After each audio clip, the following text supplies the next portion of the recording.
안녕하세요. 신동일 꿈발전소 3일 경제독립TV입니다. 이번 시간에는 서강대학교 김영익 교수님을 모시고 시장 전반에 대해서 고견을 들어보는 시간을 갖도록 하겠습니다. 교수님 예, 안녕하십니까? 안녕하십니까. 예. 예, 김영익 교수님은 최근 투자의 미래라는 책에서 앞으로 또 3년에 대한 전망을 해주셨고, 제가 그 교수님 정말 꼭 모시고 싶었던 게 여러분 이게 이제 그 3년 후 미래라는 책 2016년, 15년, 16년, 17년을 전망한 책인데 정말 저도 현직에 있지만 굉장히 이렇게 쪽집게처럼 잘 맞히셔서 이런 생각이 들었어요. 아, 그때 제가 교수님 좀 말씀하신 금에 대해서 좀 더 관심을 기울이고 투자자한테도 좀 잘 조언을 해드렸으면 많은 수익을 좀 내드렸을 텐데 이런 생각을 했었거든요, 예, 교수님. 예, 예. 교수님 그냥 최근에 이제 편하게 한번 여쭤보고 예, 싶은데 예, 그 우리 이제 투자자들이 그 중국에 대해서도 관심이 예, 많거든요. 예, 일단은 그 중국 시장에 좀 관심을 많이 가져야 되는 이유가 뭐가 있을까요? 지금 뭐. 예. 예, 제가 뭐 몇 년 전부터 올 상반기에 중국에 예. 투자해가지고 금융으로 국부를 해야 된다. 이런 말씀을 계속 드리고 있는데요. 사실 그동안 중국 경제가 9 내지 10% 성장했으며 투자 중심으로 성장했는데요. 이제 투자해서 1인당 국민소득이 10,000달러가 돌파하면서 소비 중심으로, 그다음에 제조업 중심으로 성장했는데 서비스업 중심으로. 그러니까 앞으로 경제 성장률이 뭐 가계 90%는 어렵고요. 근데 네. 잘해야 한 4, 5%. 근데 아, 질적으로 개선되고요. 그 다음에 저는 중국의 금융시장이 굉장히 빠른 속도로 확대되리라고 보고 있어요. 네. 중국이 그동안 무역 강국, 제조 강국을 했었는데 양적으로는 달성하고 지금 기술 강국, 제조 2025라고 그러죠. 네. 2025년까지 핵심 소재를 자기들이 대부분 생산하겠다는 거거든요. 그 네. 다음에 이제 추구하는 게 금융 강국이에요. 네. 지금 큰 흐름 보면은 금융 강국으로 가는 과정이다. 중국 최근 뭐 채권 시장, 주식 시장 이게 굉장히 빠른 속도로 확대되고 있거든요. 네. 과거에 증권 시장이 발전이 안 됐기 때문에 중국 기업들이 돈을 빌릴 때 네. 은행에서 빌렸는데 네. 지금 은행에서도 돈 빌리지만은 주식시장, 채권 시장을 통해 아주 많은 자금을 조달하고 있어요. 그래서 네. 중국의 금융 시장이 앞으로 굉장히 빠른 속도로 확대될 것이다. 예, 네. 이 과정에서 우리가 그동안은 사실 우리 기업들이 중국에 가가지고 기업을 해가지고 물건을 만들어 팔았는데요. 그거는 어려운 시기고, 네. 그것보다는 중국의 1등 기업, 이 주식을 사가지고, 금융으로 국부를 늘리자. 그런 시기가 저는 지금 다가오고 있다고 생각하고 있기 때문에 네. 계속 그 중국에 관심을 갖자 이런 말씀 드립니다. 네. 그러면은 이제 지금 홍콩 이슈가 미중 무역 전쟁하고 최대 하두로 떠오른 시장에서 떠올랐는데 사실 투자자분들도 걱정이 되게 많으실 거예요. 이제 뭐 홍콩 H주라든지 그런 지수형 상품도 이제 들어가신 분도 있고 여러모로 이제 걱정이 큰데 이 홍콩 문제의 좀 전개는 좀 어떻게 장기적으로는 될 것 같습니까? 예. 그레함 앨리슨 교수 예정된 전쟁이라는 책이 있는데요. 네. 그 전쟁 책 보면은 미중 네. 무역 전쟁 본질이 뭔가. 네. 예. 그래서 이제 무역 전쟁이 금융 전쟁까지 가가지고 잘못하면 무력 전쟁까지 갈 수 있다. 네. 사실 무력 전쟁까지 가면은 네. 모든 전망이 다 의미가 없는 것이죠. 그렇죠. 저는 뭐 금융 전쟁까지 갈 수는 있다고 생각합니다만은 네. 아마 미국이 중국을 계속 여러 가지로 억압할 거예요. 네. 그래서 홍콩 시장이 어려워지고 중국 금융 시장도 좀 더 어려워질 가능성이 있습니다. 네. 근데 멀리 내다 보면은 아마 홍콩이 금융이 저는 상하이로 가락이라고 생각하고 있어요. 아, 상하이 네. 금융시장이 굉장히 빠른 속도로 확대되리라 보고 있거든요. 네. 그리고 아주 그 장기적으로 보면은 세계 경제에서 미국 역할은 축소되고 아시아, 유럽 역할, 특히 유라시아 시대가 저는 도래하라고 보고 아, 있는데요. 네. 그래서 중국, 아시아, 유럽하고 크게 지역 경제를 저는 형성하리라고 보고 있거든요. 네. 저는 장기적으로는 1940년대 2차 전쟁 이후고 미국이 세계 경제를 주도하고 있습니다. 미국의 역할은 축소되고 갈수록 아시아하고 유럽, 유라시아라고 그러는데 그 역할이 커지리라고 보고 있습니다. 네. 그 역할을 중요하게 중국이 할 거라고 보고 있기 때문에 네. 미국 사람들이 홍콩에서 빠져나가더라도 유럽 금융회사, 유럽 투자자들이 홍콩, 중국에 들어오리라고 보고 있거든요. 네. 그래서 이번 충격으로 인해 가지고 홍콩, 중국 주식시장이 많이 어려워진다면은 뭐 그렇게 크게 어려워지지는 않을 것 같습니다만은 저는 멀리 내다보고 아주 적극적으로 투자할 시기라고 보고 있습니다. 네. 그러면은 이제 뭐 조지 소로스라든지 투자의 대가들의 또 자금이 향후에 이런 사태 이후에 어떻게 좀 움직이는지도 우리가 좀 관찰할 필요가 있을 것 같고, 저도 이제 교수님 말씀대로 전체적으로는 세계 시장이라는 게 예, 어느 미국만 잘 갈 수도 없고 중국만 잘 갈 수도 없고 특정부가 잘 갈 수는 없기 때문에 결국은 이제 장기적으로 서로 그 자국의 이익을 크게 해치지 않는 범위 내에서 접점을 찾아가리라고는 생각이 예, 들거든요. 예, 예. 어느 쪽도 극단적인 파국은 원하지 않을 예, 테니까. 예. 예. 근데 뭐 소장님도 금융회사 오래 근무해서 잘 아시겠습니다만은 네. 사실 돈이라는 게 눈이 있어가지고 수익률 높으면은 이동을 맞습니다. 하게 예. 되거든요. 네. 지금 트럼프 대통령이 미국의 공적연금을 중국 투자 못하게 만들었는데요. 예. 예. 뭐 그 돈은 중국으로 못 들어갈 수가 있죠. 네. 근데 소로스 같은 사람들, 이런 사람들은 만약 중국에서 수익률이 높다면은 뭐 중국으로 들어갈 겁니다. 그렇죠. 사적 자금은. 예. 예. 예. 저는 이제 그런 자금들이 어떤 식으로 이동하는가 그걸 관찰해야 되고요. 그런데 뭐 파국까지는 가지 않으라고 말씀을 드릴 수가 있습니다만 사실 세계 경제 문제가 갈수록 조종자 역할은 축소되고 있거든요. 그러니까 그동안 우리가 뭐 G7, G20, 그 다음에 중국, 미국 G2라고 그랬지 않습니까? 네. 근데 저는 G0 시대라고 생각하고 있어요. 어. 그러니까 미국, 중국 정부의 힘은 굉장히 강화되고 조종자 역할, IMF, 뭐 WHO, WTO 이 네. 역할이 갈수록 축소되라고 보고 있거든요. 네. 예, 그거는 분명히 문제는 문제일 텐데 예, 네. 그럼에도 불구하고 세계 경제가 저는 파국까지는 안 가고 큰 틀은 보면 세계 소비 축이 미국에서 아시아 쪽으로 이전되는 과정이다. 예, 아. 그래서 그동안 우리가 저 금융 측면에서 보면은 미국에 투자하고 돈을 많이 벌었는데 네. 미국도 투자해야 되겠지만은 상대적으로 저는 아시아 비중을 늘릴 시기라고 보고 있는 것이죠. 네. 저도 굉장히 그 교수님 말씀 공감하는 게 사실 뭐 우리가 한 5년 전만 하더라도 굉장히 좀 중국에 투자를 많이 하자 해서 중국 관련 책들도 많이 나오고 많이 사실 그랬는데 이제 뭐 투자자들 입장에서 여기 시청하시는 분들 중에서도 이제 중국을 아예 그냥 거들떠도 안 보는 분들이 몇 분 계실 거예요. 그런 이유가 이제 제대로 모르고 섣불리 투자를 하다 보니까 타이밍도 안 맞았고 그래서 사실 물렸다거나 이렇게 손해를 보신 분도 꽤 예, 있으시거든요.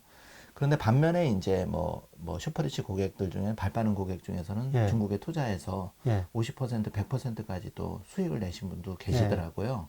그렇게 봤을 때 이제 교수님 말씀대로 우리가 좀 자금이 어디로 가는지 돈은 돈에 눈이 달렸다는 말을 예, 부자들도 그걸 얘기를 예, 하시거든요. 예, 그걸 따라가면 제일 예, 예. 정확하다.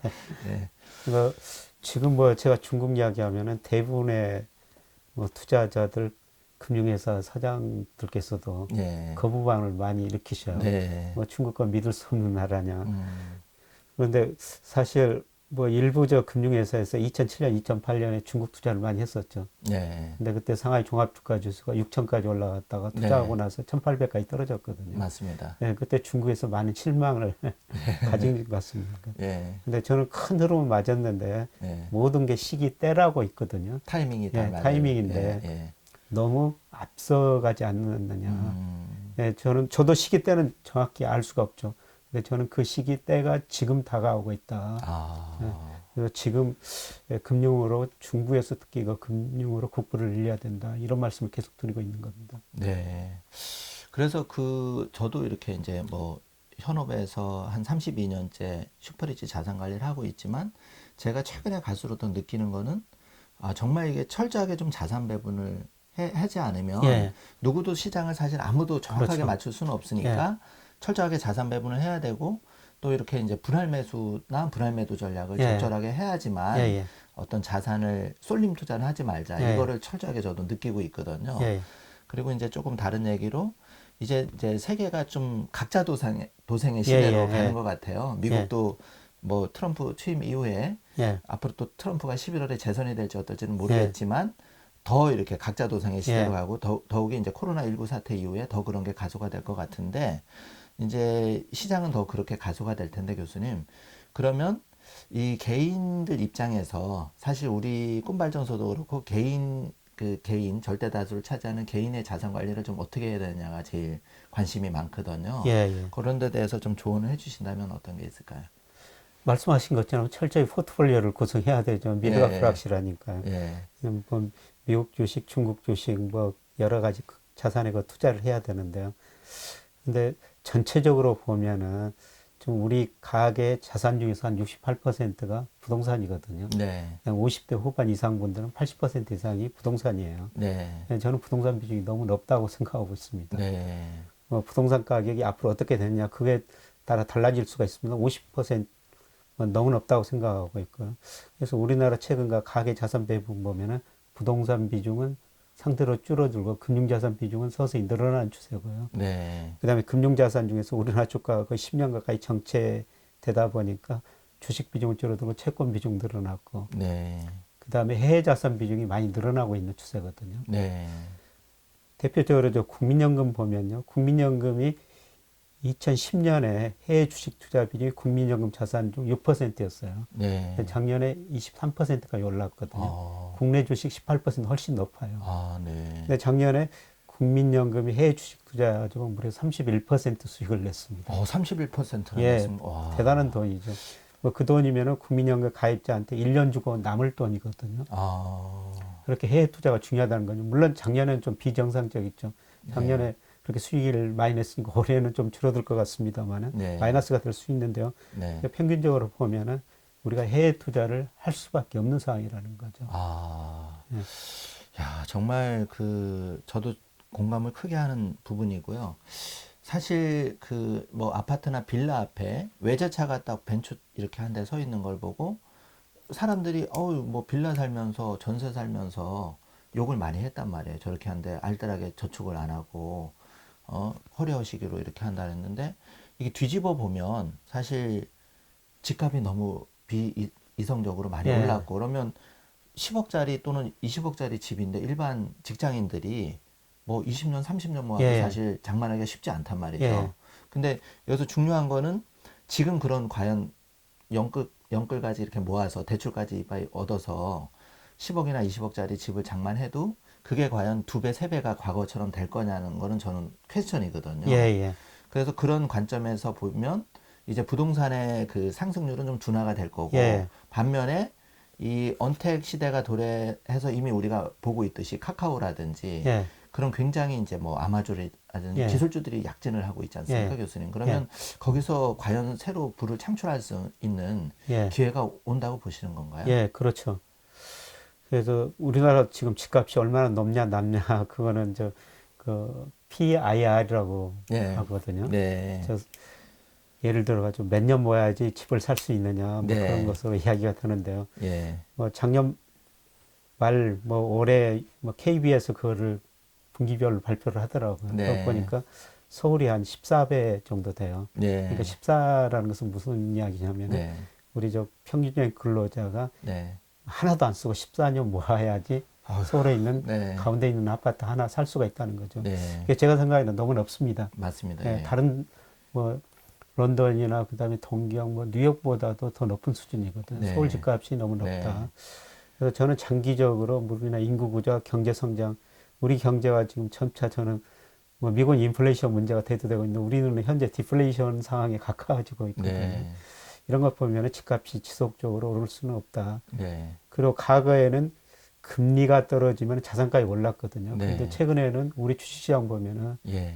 금리하고 주가가 같은 방향이에요. 아. 금리가 올라야 주가가 오른 겁니다. 아, 근데 그래요? 금리가 예. 오른다는 것은 경제가 좋아진다는 거예요. 네. 예. 자산 가격을 결정하는 요인 중 금리보다는 저는 소득, 경제 성장이라고 보고 있거든요. 예. 근데 경제 성장률이 뭐 한국은행이 올해 또 마이너스 0.2%로 수정했습니다. 갈수록 네. 떨어지고 있어요. 그렇죠. 예. 이런 거 보면은 과거처럼 부동산 가격은 오를 수가 쉽지 않다. 네. 네, 그래서 부동산 비중은 좀 줄이고 금융자산 투자를 늘려야 되는데 말씀하셨습니다만은 지금 코로나로 정말 큰 자연이 사람들 생활에 변화를 요구하고 있는 거거든요.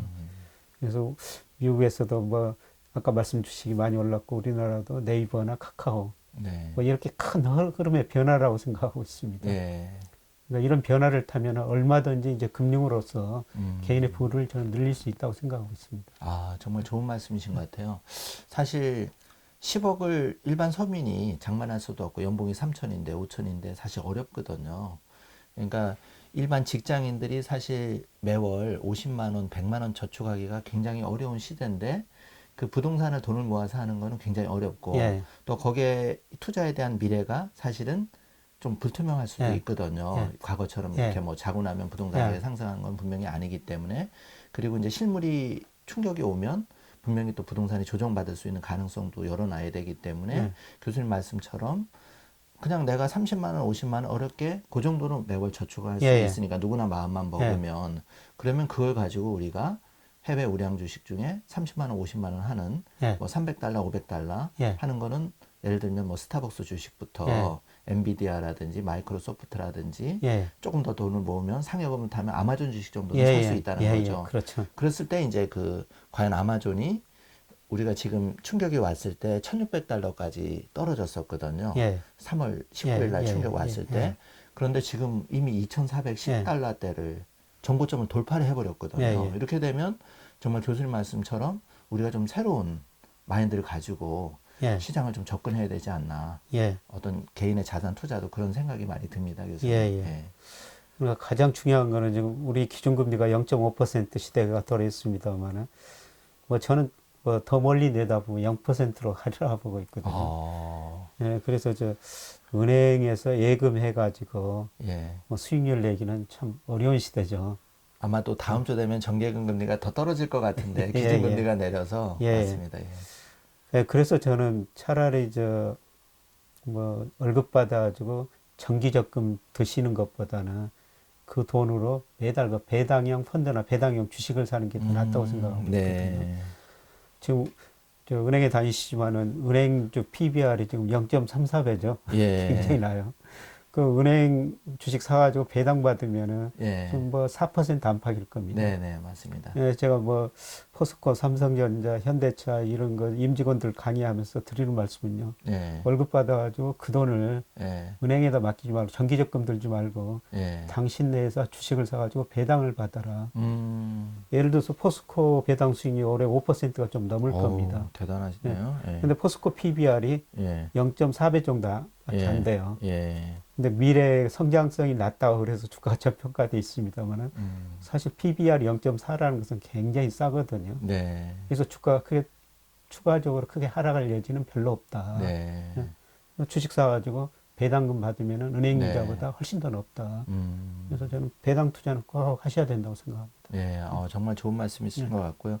말이 나온 김에 이제 어쨌든 개인 그 부자를 꿈꾸는 경제적인 독립을 꿈꾸는 그래서 이제 사실 경제 독립 3일 경제 독립 TV 신동일 꿈발전소가 있는 건데 이 시청자분들이 제일 궁금해하는 게 그러면 내가 정말 종잣돈이 1,000만 원인데 예를 들면 그리고 매월 저축할 수 있는 게 한 50에서 100만 원인데 그러면 내 포트폴리오 좀 어떻게 해야 되나 이런 현실적인 문제가 있을 것 같아요.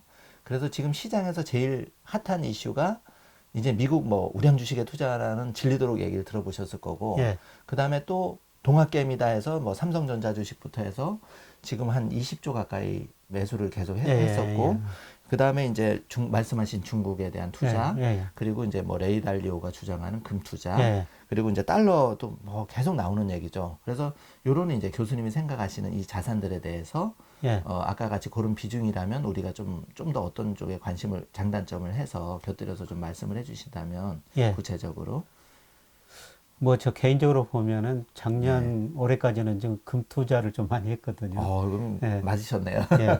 그래서 저는 이제 금을 좀 줄이고 금값 단기로 상승하려고 예, 보고 예, 있는데요. 예. 올 하반기부터는 중국 비중을 좀 늘리려고 생각하고 있습니다. 중국 비중을. 예. 예. 뭐 중국 내수 우량주 1등주를 직접 살 수도 있지만은 예. 일부 그 자산운용사에서 예. 그런 주식을 바탕으로 한 펀드도 판매하고 있고 일부 예. 증권사에서 랩 상품 같은 거 판매하고 있거든요. 예. 예. 예, 그리고 쉽게 그 중국 뭐 우량주로 구성된 ETF 같은 게 있어요. 예, 그런 비중을 좀 늘려고 생각하고 있고요. 예.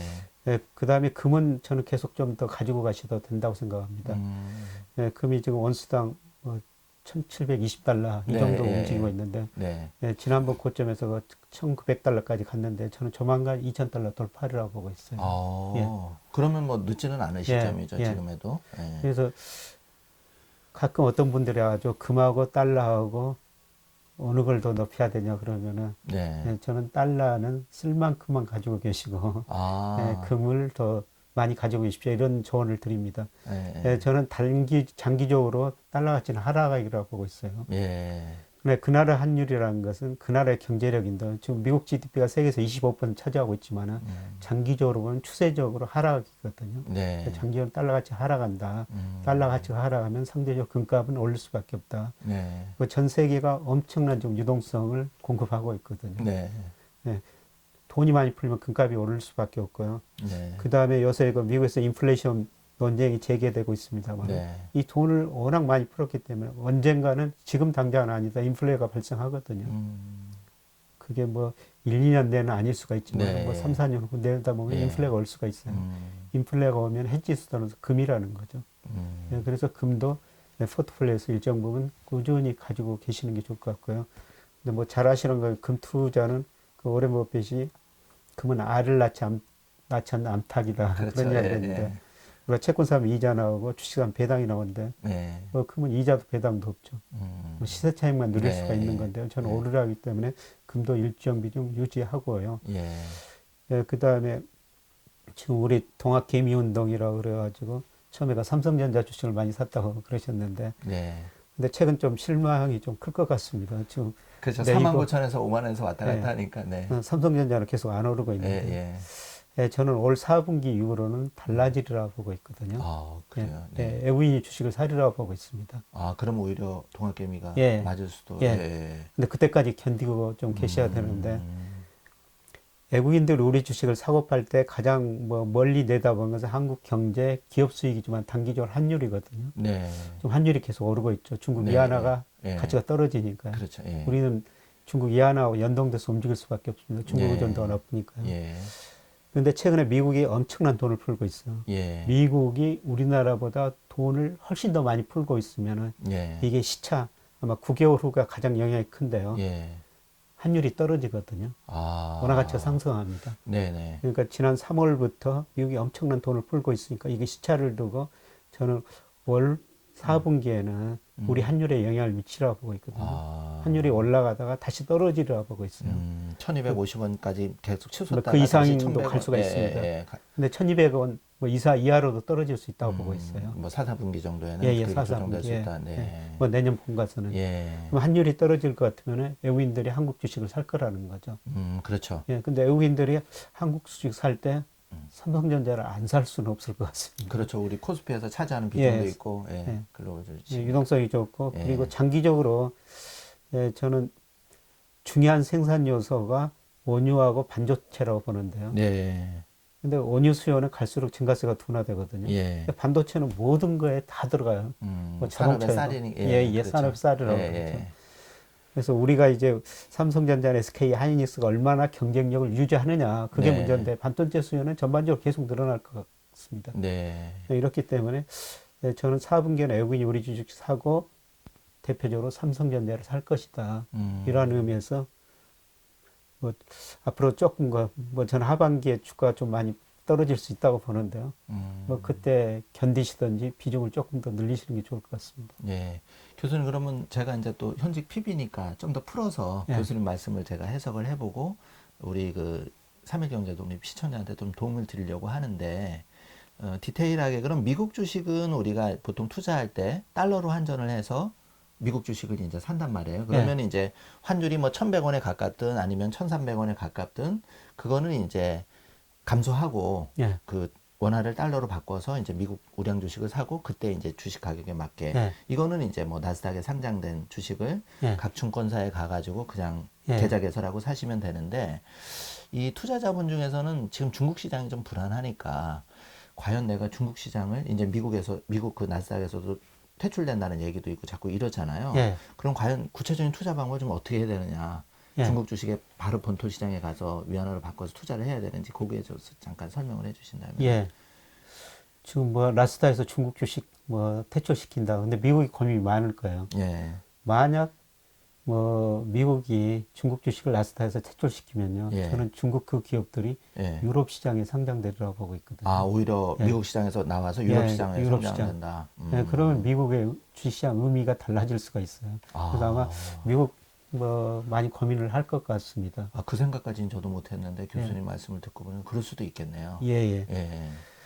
예, 그리고 뭐 저는 장기적으로는 달러 가치 하락하고 위안화 가치 상승이라고 보고 있거든요. 네. 예, 그러니까 중국 주식 살 때는 저는 한 해지는 안 하시는 게 예, 아, 그럼 위안화로 바꿔서 그냥 위안화를 들고 있는 거죠. 예, 중국 위안화 주식을. 두고 중국 주식.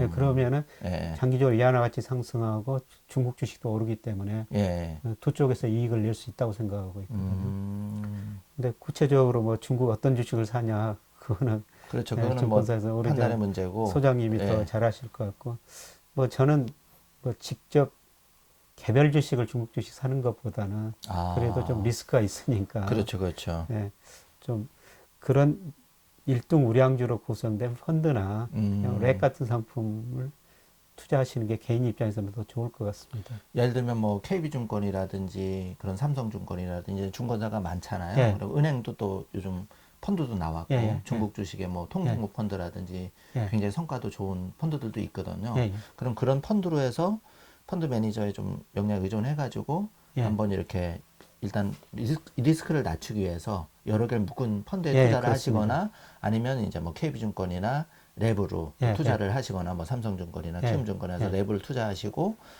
그 다음에 이제 뭐 ETF라든지 예, 중국 ETF 예, 있습니다. 그렇게 해서 뭐 중국 시장에 바이로 해서 위안화로 해지하지 말고 예. 그렇게 하시라는 예, 예, 말씀이시잖아요. 그렇습니다. 그리고 뭐 아직까지는 이제 뭐 좀 나스닥이나 상장된 중국 우량 주식도 괜찮다고 보시는 거죠. 예, 예, 예, 그렇습니다. 예. 예, 예. 좀 의문점이 많이 해소가 됐고, 그 다음에 이제 그 금 같은 경우도 사실은 부자 고객들, 슈퍼리치들은 이미 3, 4년 전에, 예. 3, 4년 전에 예, 골드바 붐이 불어서 사실 예. 많이 사셨거든요. 예. 뭐 20개, 1kg 바 뭐 20개 예. 사신 분도 있고 50개 사신 분도 있으신데, 일반 투자자 입장에서는 가격 부담도 되고 그런 부분이 있잖아요. 예. 그러면 교수님 말씀하신 대로 조금 금 관련 ETF라든지, 예. 그런 이제 펀드라든지, 예. 신탁을 활용해서 그렇죠. 좀 투자를 하시는 방법도 있죠. 그건 뭐 소장님 현장에서 누구보다 잘 아실 텐데 뭐 실물로 사면 부가세도 내야 되고 보관도 쉽지 않고 또 금액이 크지 않습니까? 네. 근데 금 ETF를 하려면은 지금 한 13,000원. 그다음에 레버리지는 17,000원 정도 하거든요. 네. 레버리지 상품도 있어요. 예. 금값 1%올 때 완전히 비례 관계는 아니죠. 1%. 예. 예, 저는 뭐 그동안 레버리지 상품은 좀 금값이 오른다고 보고 있기 때문에 네. 레버리지를 많이 활용했는데요. 예. 17,000원 좀 한 주 살 수가 있어요. 아, 그러면은 사실 그건 누구나 마음만 먹으면 내가 조금 전략해도 예. 매주에 한두 주씩은 충분히 살 수 그렇죠. 있는 언제든지 그 사고 팔 정도. 수 있으니까. 사고 팔 수 뭐 있고. 그런 식으로도 꾸준히 뭐 모아가셔도 괜찮을 것 같습니다. 네. 또 이제 한 가지 뭐 팁을 드리면 우리가 자녀에 대해서 교육이 되게 뜨겁듯이 굉장히 그 교육에 대한 열의는 뜨거운데 예. 우리 자녀한테 좀 경제적인 독립을 하려면 씨앗을 뿌려줘야 되는데 예. 그 씨앗 입장에서는 자녀가 돈이 없으니까 예. 사실 신탁이라는 제도가 은행에 좋은 제도가 예, 있거든요. 예, 예. 그런데 그걸 의외로 활용하는 사람이 드물어요. 예, 예. 그러니까 골드바 딱 생각하면 1kg에 내가 6천만 원 주고 그거를 사야 되느냐 했을 때는 차 한 대 값인데 그걸 살 수 있겠습니까? 못 사죠. 예, 예. 그런데 뭐 국민은행 같은 경우도 이제 그 신탁을 활용하면 예, 예. 자녀 이름으로 적립식으로 예. 10만 원이도 50만 원 이렇게 예. 적립을 해줄 수가 있거든요. 예. 그러면 5년이나 10년 뒤에 그거를 이제 자녀가 실물로 인출을 해도 되고 예. 계속 그걸 받아서 거래를 하셔도 된다는 얘기죠. 예. 그러니까 이제 요거를 보시는 이 방송을 보시는 아버님들 계시면 그런 신탁을 활용해서 꼭 국민은행이 아니라 뭐 예. 다른 은행들도 우리나 하나은행이나 다른 은행들도 신탁이라는 좋은 제도가 있어요. 그 제도를 활용해서 조금 자녀한테 사전에 예. 뭐 1,000만 원, 2,000만 원, 3,000만 원, 5천만 원까지는 또 성인 자녀는 증여세도 없으니까 그런 식으로 좀 불려주면 어떨까 이런 이제 생각도 예. 들고요.